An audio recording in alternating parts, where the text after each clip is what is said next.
ভারী বর্ষণে মানিকগঞ্জ পৌরসভার উত্তর সাউতা এলাকার একটি সড়ক ধসে পড়ায় যান চলাচল সম্পূর্ণভাবে বন্ধ রয়েছে।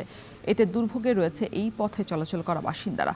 সেখানকার সবশেষ পরিস্থিতি জানাতে উত্তর সাউতা এলাকা থেকে যুক্ত হয়েছেন আসাদ জামান।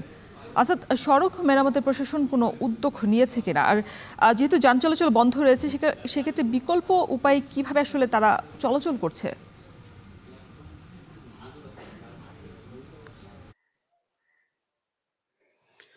রওশন, আমি এখন রয়েছি মানিকগঞ্জ পৌরসভার ১ নং ওয়ার্ডের যে উত্তর সাউতা যে রাস্তাটি ধসে গেছে সেখানে। আপনার প্রশ্নের উত্তর দিয়ে শুরু করতে চাই যে আসলে মূলত ভারী বর্ষণের কারণে ৩ দিন আগে এই রাস্তাটি সম্পূর্ণ অর্ধেক ধসে যায়। পাশেই কিন্তু একটি খাল রয়েছে। সেই খালেই কিন্তু দেখা গিয়েছে ২৫০ ফুটের মতো কিন্তু যে রাস্তা, সেই রাস্তাটা কিন্তু এই ধসে গিয়েছে। তো আমি যে জায়গায় রয়েছি সে জায়গার পাশে কিন্তু রয়েছে বেশ কয়েকটি যে টিন শেড পাকা বিল্ডিং, সেগুলোও কিন্তু বেশ ঝুঁকিতে রয়েছে বলে জানিয়েছে তার পাশের বাসিন্দারা।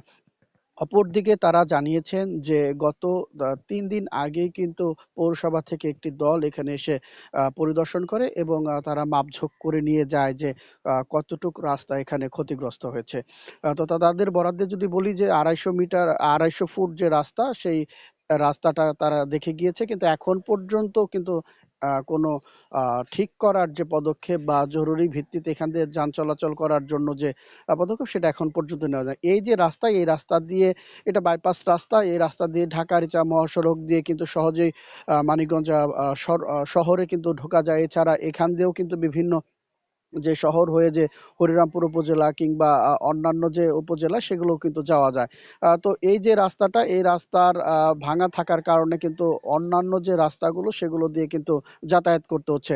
তো আমরা কথা বলেছিলাম পৌরসভার সাথে, তারা এখন পর্যন্ত কোনো উদ্যোগ নেয়নি বলে আমাদেরকে তারা জানিয়েছেন। তো এই ছিল আমার কাছে সবশেষ সংবাদ। রওশন। মানিকগঞ্জের বেহাল দশা রাস্তার খবর জানাতে যুক্ত ছিলেন আসাদ জামান।